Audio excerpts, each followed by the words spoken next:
Pemirsa, Israel menolak kesepakatan gencatan senjata yang disetujui oleh Hamas. Israel menyebut proposal gencatan senjata tak memenuhi tuntutan mereka dan justru membombardir Rafah pada Senin malam waktu setempat. Kita bahas malam ini bersama Bu Tia Mariatul, dosen hubungan internasional Universitas BINUS Jakarta. Selamat malam Ibu, Assalamualaikum. Selamat malam, Waalaikumsalam warahmatullahi Mas Ranov. Ya, Apa kabar? baik, alhamdulillah Bu, saya selalu. Kalau kacamata Anda melihat proposal gencatan senjata yang masih belum bisa dipenuhi ini, apa yang mereka inginkan sebenarnya Bu Tia? Kita kembali ke peristiwa sejarah ya mengenai perjanjian damai antara Israel dengan Palestina dari Oslo 1 tahun 93 dan Oslo 2. Itu isinya memang dua-duanya sepakat. Salah satunya adalah keinginan kedua belah pihak untuk tidak saling menyebutkan kata terorisme untuk masing-masing negara begitu ya, baik Israel ataupun Palestina, itu disepakati. Kemudian berikutnya adalah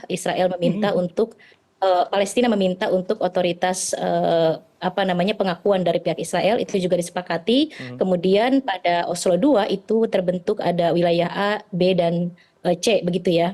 Tapi itu tidak berlangsung lama, Mas Ranov. Jadi saya melihat bahwa agreement yang terjadi antara Hamas saat ini juga dengan Israel itu tidak menemui kesepakatan yang pas begitu ya. Akhirnya deadlock gitu.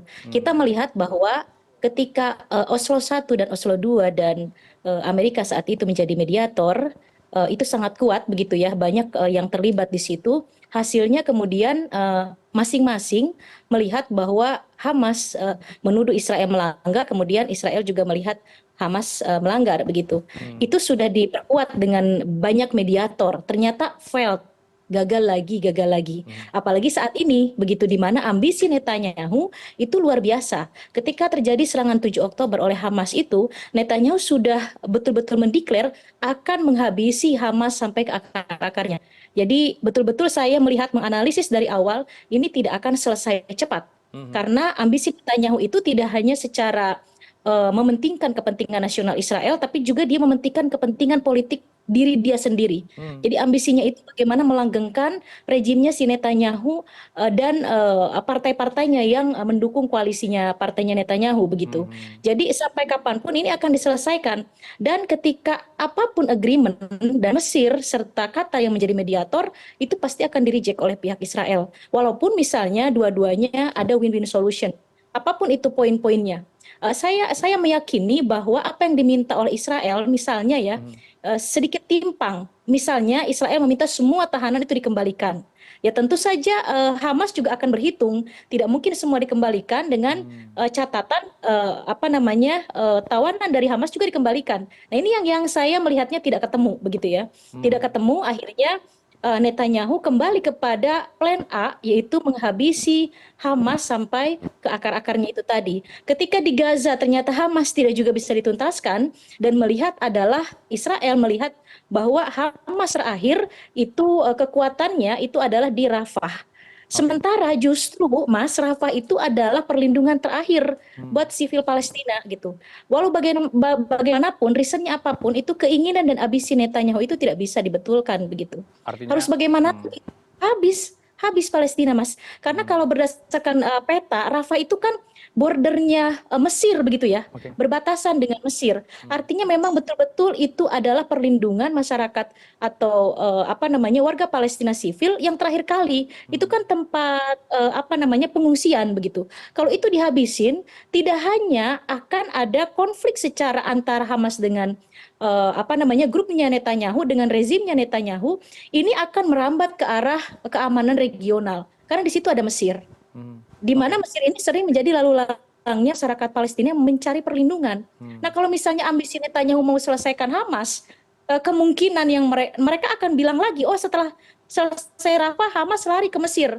Saya melihat Mesir tidak akan tinggal diam. Bagaimana dengan perjanjian Camp David gitu ya, Baik. yang sudah dilakukan berpuluh-puluh tahun lalu, itu akan kembali menjadi menjadi konflik kembali begitu. Nah itu akan kemana-mana kalau Netanyahu terus nekat melakukan penyerangan ke Rafah sampai selesai seperti yang dilakukan dia pada Gaza begitu. Baik, ada masih upaya deadlock begitu ya, karena masih mempertahankan wilayah dan juga Rafah masih menjadi wilayah strategis bagi Israel begitu ya, Bu Tia. Tapi kalau kita membaca soal update perkembangannya dari kelompok milisi Hamas yang disebut-sebut ingin melibatkan tokoh Indonesia, Pak JK, untuk upaya menemukan titik terang dari gencatan senjata. Anda melihatnya seperti apa, Bu Tia?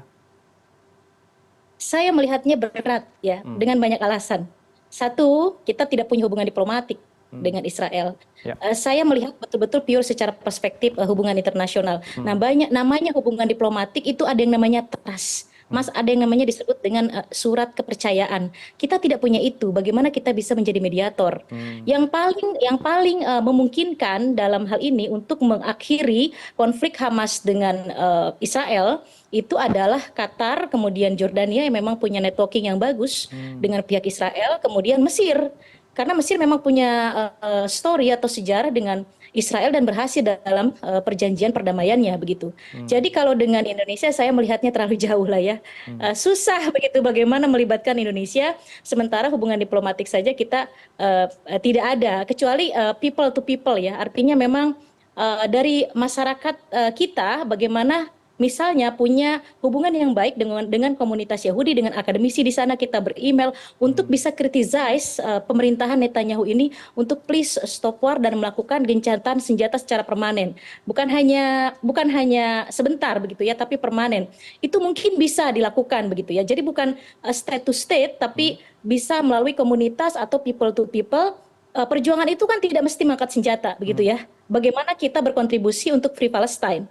Bisa juga dengan sesama akademisi untuk saling memperkuat dan mengakhiri ambisi Netanyahu ini begini. Saya melihatnya ini adalah pure dari ambisi politik Netanyahu yang berlebihan begitu. Karena saat ini Amerika sudah tidak dukung seperti awal ketika dia dengan recent 7 Oktober itu tadi, dan juga mempertimbangkan kondisi politik domestik sebentar lagi election Mas, di mana kelompok-kelompok universitas Ivy League di Amerika juga sudah mulai protes begitu. Dia juga akan mempertimbangkan, Demokrat Party di Amerika akan mempertimbangkan kos politik akan mereka bayar kalau terus-menerus membiarkan Netanyahu melaksanakan ambisinya begitu.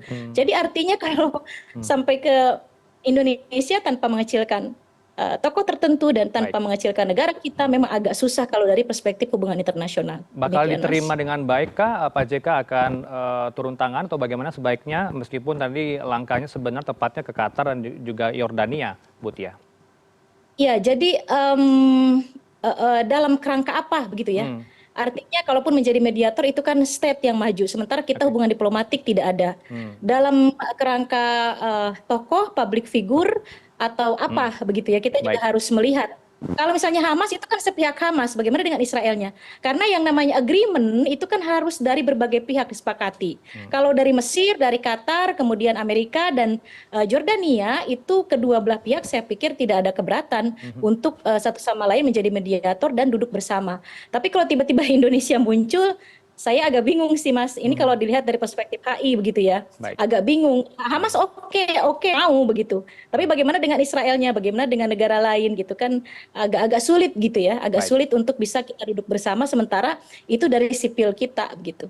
Baik, kita harapkan yang terbaik. Semoga terjadi ya. Proposal diterima, gencatan senjata akan dilakukan. Tapi lagi-lagi masih deadlock ini nampaknya sampai detik ini. Terima kasih untuk pandangan Anda malam ini. Jangan sampai ke Rafah ya. Saya khawatir sekali jujur kalau sampai Rafah juga dihabisi oleh Netanyahu begitu. Iya, sangat prihatin begitu ya. Banyak warga-warga kelaparan dan juga menjadi korban begitu ya Bu Tia Mariatul, dosen hubungan internasional Universitas Binus Jakarta. Selamat malam. Terima kasih Bu. Assalamualaikum. Waalaikumsalam warahmatullahi wabarakatuh.